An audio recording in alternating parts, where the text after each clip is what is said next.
So good afternoon, everyone. Today, thank you very much to Casa Africa for the invitation. I'm very delighted to be here. It's my first time to be in this beautiful islands. I think they're really beautiful, and I thought there would be lots of African librarians, so a bit of information around the challenges that I think exist in African libraries. Most of them are university-based in Africa, but I think this is also applicable to very many libraries and many other universities. So let me say a little bit about myself. I studied computer science in the University of Nairobi. I started my business when I was 24 years. That is my software company. And that's because I wanted really to help our businesses begin to heavily depend on software, which I believe was going to transform many of the businesses. And at that time, it was really expensive for them to do that. So I have a huge background in what we call open source, which has now, transitioned and really helped build many, many companies, software companies that we know today. At the same time, I also started a network called AFCHICS. AFCHICS is a women in tech community. There's like a huge gap of the number of women that we find who study maybe computer science, IT, or stick in this career. And so when I was, I actually cleared university when I was about 21, and I spent a long time before I could find a fellow woman applying for the job. So I knew that we needed to share more information about what we were doing with younger women, and that's how I started my AFCHICS network. I love giving back to my community, and I also love nature. I have two girls, gorgeous girls, and I'm married to Joseph. I would have wished to come with Joseph, but it was not possible this time. I hope to come back with them. Speaking about nature, I don't know how many know much about Kenya, but Kenya is a really beautiful country. This is actually a park in Kenya with lots, we call it Tsavo, with lots of elephants. So if you're really keen on seeing nature, I am sure if you come to Kenya, you are going to have a good time. So I think Casa Africa should make sure that we have a direct flight from Nairobi, because it was trouble coming here. And there's lots of stuff that we can exchange. And these are some of the things that would be very interesting for everybody, including children, to see in our country. So over time, as have built on my career, several people have been seeing what I've been doing, and out of that, that's how I got this honorary doctorate from UPF. I've been on the World Economic Forum, serving in the Future Council for Technology Values and Policy under the ISOC, Internet Society, Internet Hall of Fame inductee, because of the amount of work we did trying to get people to appreciate the internet and derive value from the internet, and in Kenya as well. So I'm really glad to come here and share with you what I have been doing. So these are the things that I am affiliated with.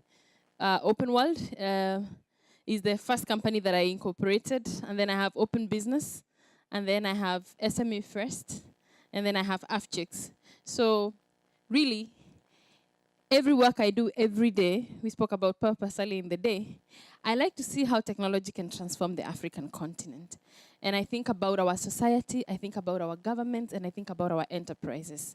So I spread my time touching technology in these particular ways and collaborating with others so that we can make this difference. So that's what I do. If you notice, the company Openworld has a small, slogan there, says "Open it."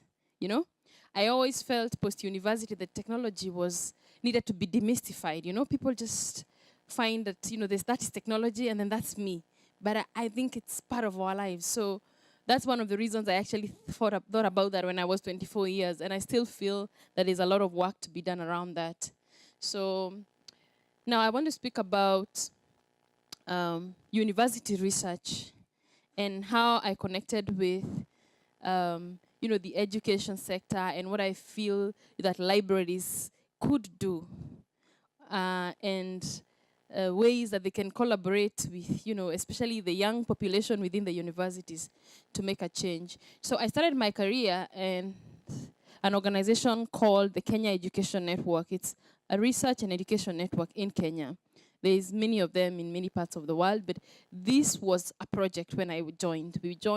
We were actually building internet connectivity for universities. We were the first. I was a software engineer, and then I had another guy who was an engineer, and then our boss was an engineer. And we were trying to make sure that all the universities had internet connectivity, and they were connected with research organizations within Kenya.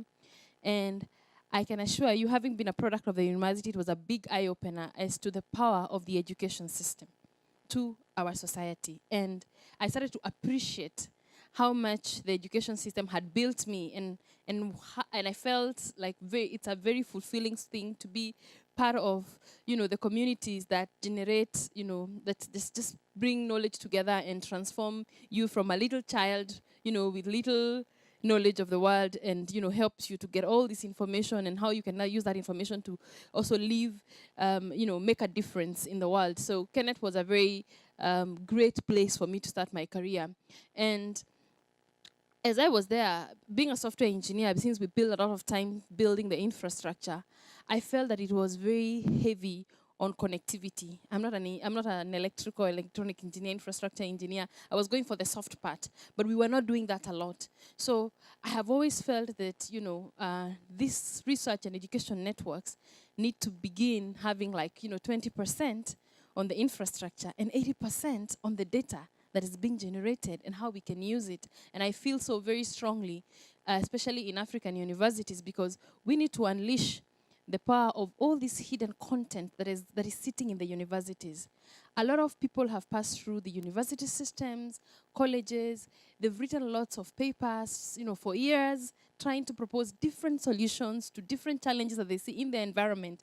But most of this hasn't seen the light of day. And that's just because of universities. We talked about libraries being places where people preserve knowledge, all right? But what's the purpose of knowledge? What's the purpose of knowledge? Isn't it to impact humanity, impact our lives, right? So universities have thousands and thousands of students who, by the end of that term, have produced a lot of content, have thought through a lot of processes, have done a lot of research. But there are very few cases of, how much of that, especially in the African context, has actually impacted the African continent. So I felt that this was really, this is something I started feeling even when I worked in Kenneth, but I still feel it's something that is untouched. So, recently, I just saw on my social media, this image and that statement there, Universities are just about to get libraries are about books, right? A lot of paperwork. I actually believe in freedom from paper. I love what you were talking about. This student, I think, had a problem with, a certain missing marks and who needs to be on the graduation list. And this is actually a few days ago. They want to be on the graduation list for the November 30th, 2018. And so I think, he argued with his professor that I actually did that paper. And the professor said, you know what, go to the archives and you bring me that paper. And so I think his friend took a picture of him trying to go through this. This is in Kenya, by the way, all right? So a student from a world-class university, you note that, a world-class university. The reason the student did that in quotes is that, how can that be world-class? Do you get my point? So this is a common phenomenon in many universities across Africa where there's little digitization. And even if they're just PDFs in archives. Are we together? Because I think PDFs in archives is still, it's not so useful. It's not so usable. Do you get what I mean? It's not so usable, actually. So I asked myself, what is wrong in this picture? I don't know if I'm allowed to be interactive, but that's how I do it. What is wrong in this picture? Who should be doing what about this? All right? But these are marks. This could be, research papers written by students. This could be thesis papers written by students across not just a Kenyan university, but so many universities around the world. Am I right? And even in the industry, there's a lot of research department that sometimes their work never sees the light of day because there's a lot of influence from vendors. But I believe that poor digitization of university research is a big impediment to kind of local solutions to local problems, because until we bring out the thoughts that are in so many minds that pass through the university, we may never get value. And as long as this data goes into this format, we will never get this data out. You can't even do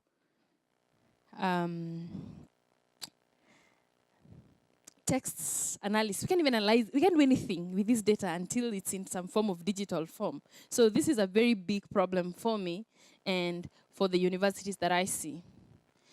And this, I'm a huge fan of Windsurf. Windsurf is, with Robert Kahn are the guys who, developed this TCP/IP protocol that most users don't even bother unless you're technical.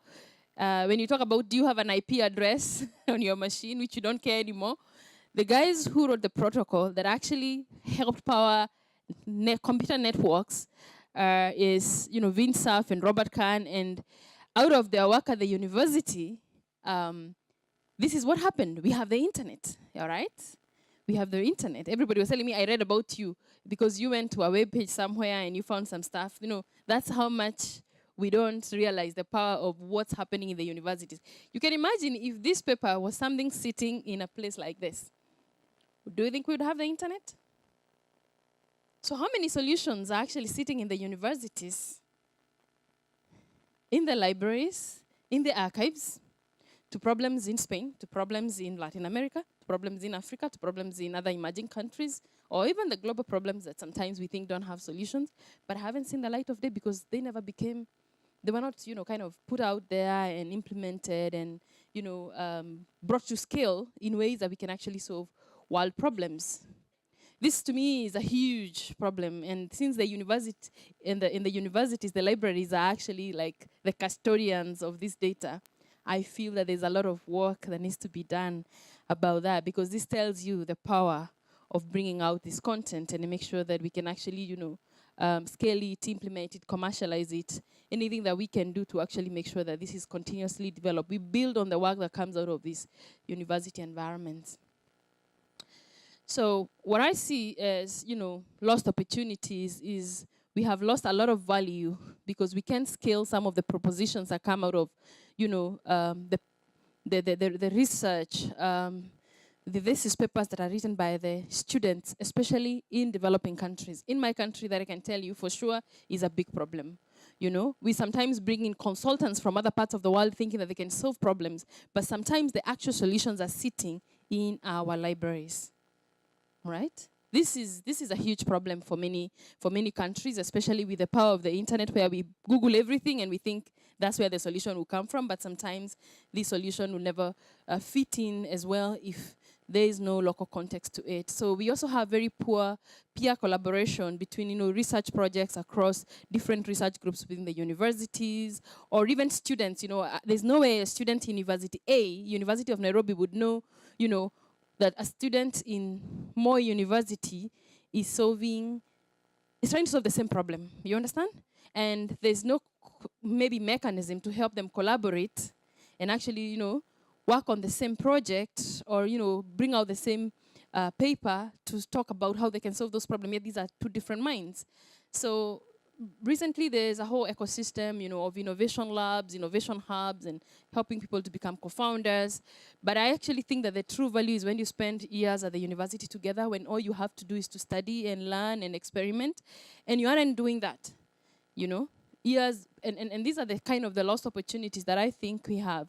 And in the meantime, that has actually lost the universities lots of, income generation projects that could actually, be long-term and could actually lead to a lot more impact, even in the student lives. So there are very many solutions to Africa's problems and perhaps global problems that are sitting in African university archives. So as you know, maybe we think about the library community and we are collaborating. What I would say is that, you know, these are the lost opportunities. When I walk outside that room, I see a house, I see, you know, I see books in shelves, I can go online to the website and dig through an archive and I find PDF files, but I can't read. It's humanly impossible for me to read all that stuff and know, you know, what student A in University 1 was thinking regarding that problem and, you know, another 20 set of students from across the universities. So how do we digitize this content in ways that we can actually make a change? And I think today there is technologies that can help us do that. So one of the things I would actually think would be a good starting point is if we started to think about innovation labs in the universities, but not just sitting in the computer science departments or in engineering departments. I mean, why doesn't a library have an innovation lab, for example? Why? They should have their own, so that if a student is interested in knowledge management and wants to do their project, they could even be doing, you know, a social science. They could actually sit in there because they have passion for technology and social science. So I actually think that innovation labs should stop being resident only in computer science departments, but actually become widespread across all, you know, disciplines, because we may find very interesting solutions out of, you know, how a social scientist, for example, thinks of solving a problem vis-a-vis just a technical person like me thinks of solving that problem, you know? And that could also lead to lots of students' collaboration, because I could choose not to sit in the innovation lab in my computer science department and go to the innovation lab in the School of Law, because I think that I could use my skills differently, you know, in that area. That's my application area. So this is the first thing. And the other thing that I feel is that, you know, we focus these college innovation labs in solving first the institutional problems, you know, like we've just seen a huge problem here at the universities. So if I joined an innovation lab, for example, at the largest university in Kenya is the University of Nairobi, and they have a huge library that, you know, and I just joined that team, perhaps I could help them think through how we can begin to learn from all these papers or discover all the work that has been done by, you know, hundred thousands of students who have passed through the university, and see, you know, how I could actually help the university solve that problem of not just, you know, translating my papers to some digital form, but to actually learning what exactly sits in those papers that were written in the 1970s, for example. And we should have these hosts. These institutions could actually become customers to their own students, which I haven't seen happen in Kenya, for example. And because I remember I went to Dubai not a long time ago, and I found that the government of Dubai had come up with innovation, an innovation center. And I found it very interesting, because what they were doing with the startups is that if you had a very good proposition, the government of Dubai would become your first client, right? So they would push you to great lengths to do whatever it is that the government of Dubai wants, but that guarantees that person a sustainable business, a sustainable startup. So I think that the universities can actually, you know, become fast customers to lots of their students if they give them a chance to turn around what's happening. And of course, a lot of, you know, part-time job opportunities, which is part of experience that students are always struggling to find. Universities are always, you know, people always like to be associated with universities. I mean, if my university comes and wants to collaborate with my company, I'm always open to that. So that could also help in a lot of, you know, linkage between, you know, students for part-time jobs and students and the universities and industry.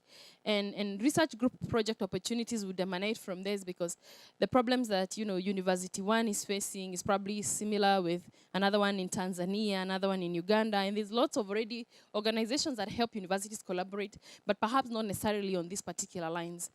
And so one of the things that I actually think can help us, you know, really solve these problems is just encourage innovation labs in the universities across all colleges, across all schools, in ways that they can actually think of, you know, using technology. So that's the first thing I'll think about. And then I'll think about, when I think about digitization, I just don't think about building archives full of PDFs of maybe, you know, scanned documents or, you know, just digital documents. I think of not just having people moving from paper forms to online forms, but to being able to actually derive more value out of that. And I just gave this example, which as I was thinking about this, I saw that Gartner had actually, kind of, defined digitization in a very different way. So they said that, paper forms, if you go to the hospital and, the nurse comes with a paper clip and some forms, and they want to take your, vitals, and then they record this, and then that goes into your file. But now, many times when we think about digitization, what we do is we transform that paper into some online form. And so next time the nurse comes with a tablet, right? So they get the vitals, but actually goes into a form.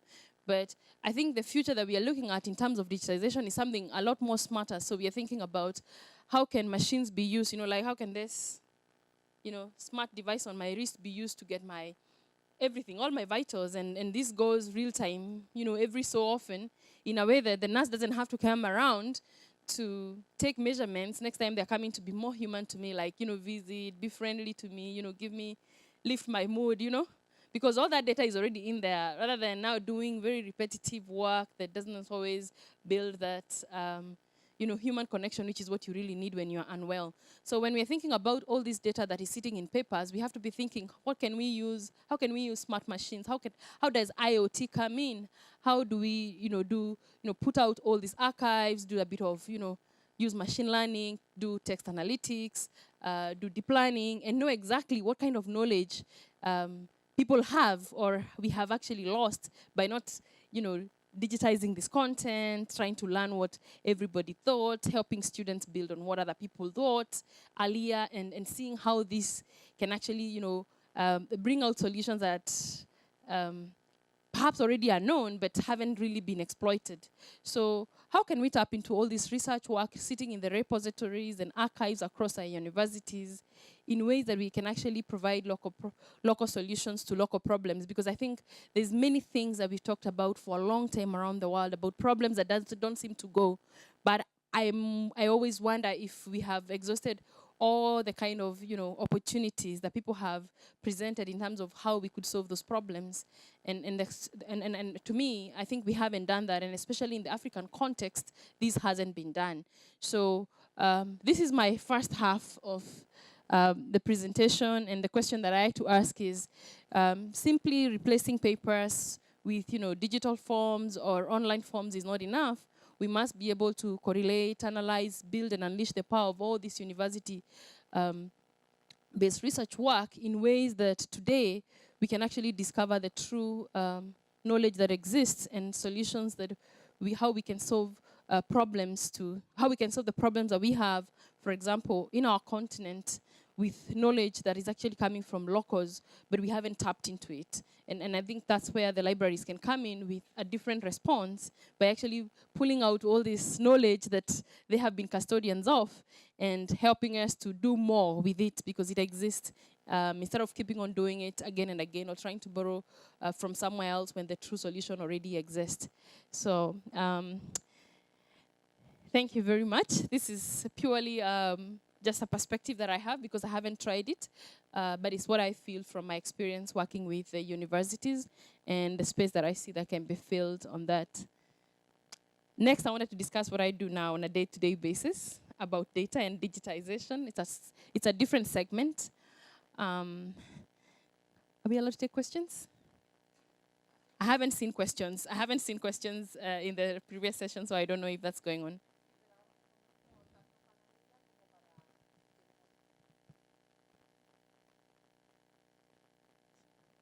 No, not for now, right? No question for now. Okay, fine. So, all right. So I'll continue. I just wanted to share my perspectives, from the side of the university that I dealt with. Now I want to talk about what I do on a day-to-day basis. Currently, my company is focusing on digitizing Africa's retail trade. So, and this is something that I'm very passionate about because I believe that our continent's transformation will be driven heavily by the growth of our enterprises in ways that they can create wealth for the people who create them, but most importantly, solutions for the customers, income for the people who work in these businesses, and really true value in terms of trade between Africa and the rest of the world. So Our product Open Business is a retail trade platform. What we've done is that we've created a trade ecosystem where, our micro, small, medium, and our micro, small, and medium enterprises, take our tool, which is they mainly interact with as an Android app, and they put in all their product catalogs, they track their inventory from there, they serve their customers from there, they do cashless payments from there, and they get business support services right from there. So the whole process is over 70% of our retail trade is not run by large chains, unlike Europe and North America. It's in the hands of small businesses, like pretty much like maybe what I've seen on the streets here. You might call it like mini markets or something, but even smaller than that, like half of that or quarter of that, or really small businesses. If you've traveled to several emerging markets, it could be in Latin America, it could be in parts of Africa, you'll find very busy market centers that are full of very small enterprises. And these small enterprises are the ones that power trade in those localities. So those are the businesses that we are serving. And why are we doing that? We know that if the future of commerce is going to be digital, if those merchants are not digital, then God forbid, the Chinese may just come and take up the streets, And that's not really cool, because we can make these businesses relevant in the future. So these are the kind of customers I'm talking about, This is a textile trader, all right?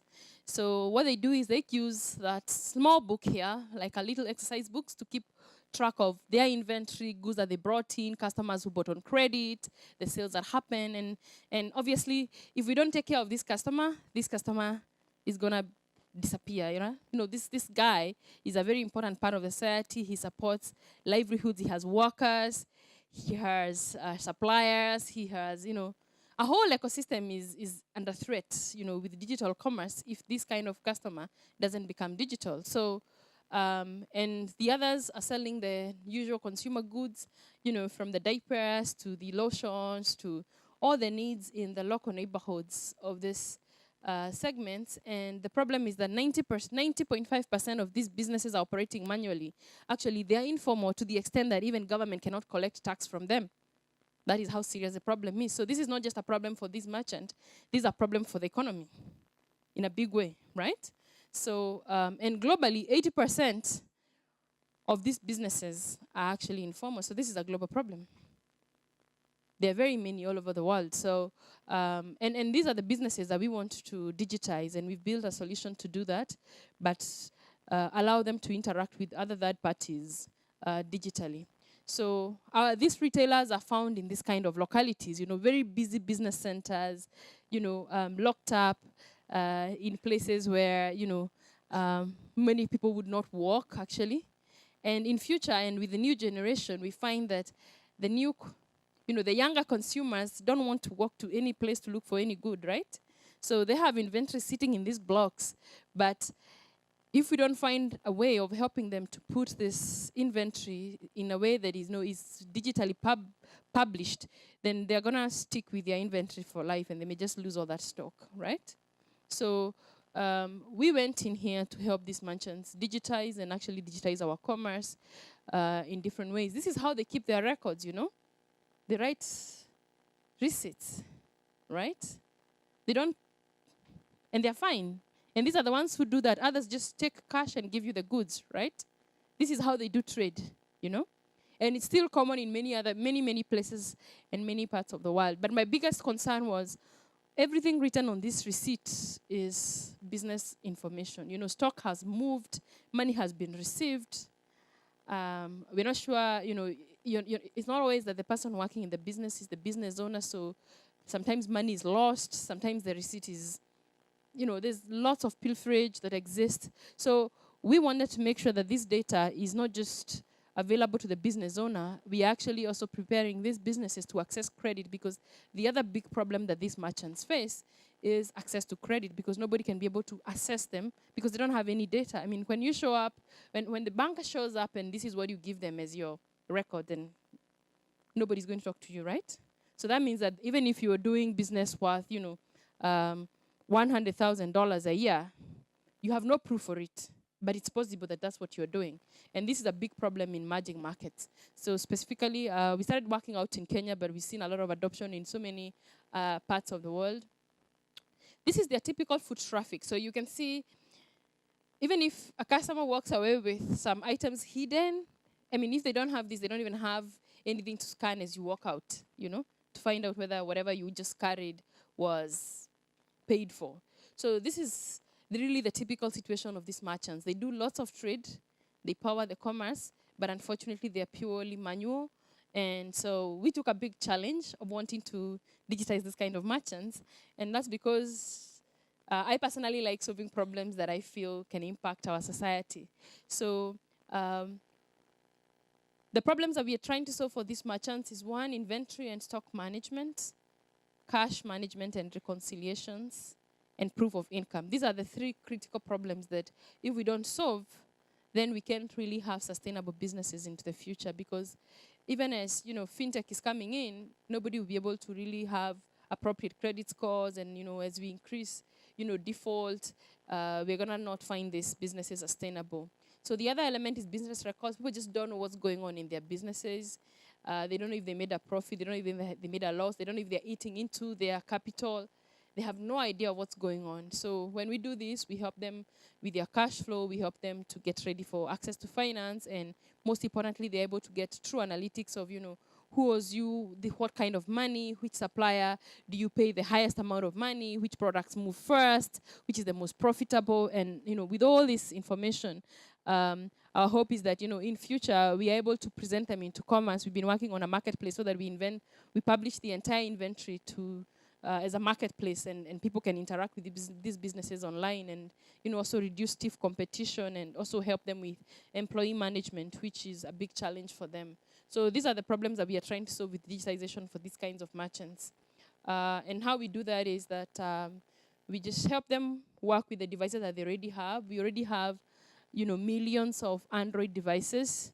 But now what's interesting is that, with Android, a lot of appliances, specialized appliances have been, built. And this is an example of an appliance which is Android driven. It's a terminal. You can pay with cards, so you can have a whole set of, devices to drive point of sale operations. You just need a simple device that's integrated, an Android device that's integrated with a printer.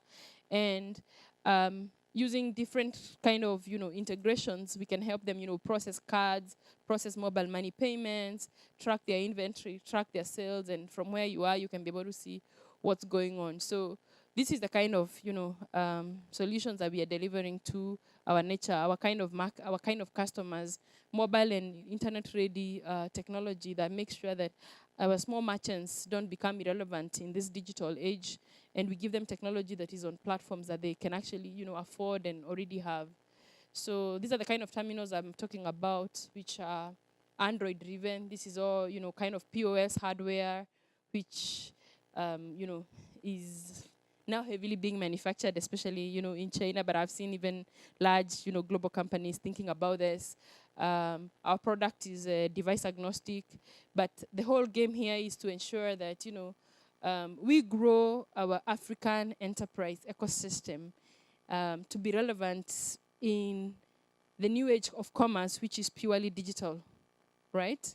And what that means is that because in Africa, we tend to have very large companies, most of them international or government-driven, and a few lucky businesses that have managed to emerge, and then very small micro. We begin to see growth of, enterprises because they understand, because they can access credit, because they can be, assessed, properly, because they can be compliant and don't have to get into trouble with, tax authorities, in a way that, in the near future, we'll actually be talking about, local economies that can actually support themselves, because the businesses have potential to have investment coming in, and businesses can actually grow enough to create job opportunities for people within the local communities.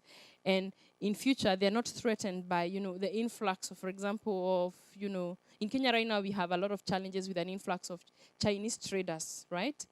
So we are concerned that, if you do not develop the small merchants, then what you're doing is you're actually, creating a problem whereby in future we don't have these merchants being competitive enough to support the local economies, but we actually have room for, all sorts of traders who can come and, take over the local communities, but not necessarily, help create a thriving economy in those local communities. So we really need to double the size of these businesses, and it's already known that, we have a funding gap of up to 140 billion US dollars in these economies, but the problem is they can be assessed because nobody knows what's going on in the business. So the problems that we are trying to solve is this missing middle of developing enterprises can actually, create and support livelihoods in the African continent.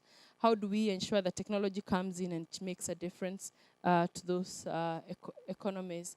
And just to highlight why we believe that this market is really a viable market is that by end of December, we had, in East Africa alone, East Africa is just the number of countries just that are near Kenya, we had up to 88 million internet users.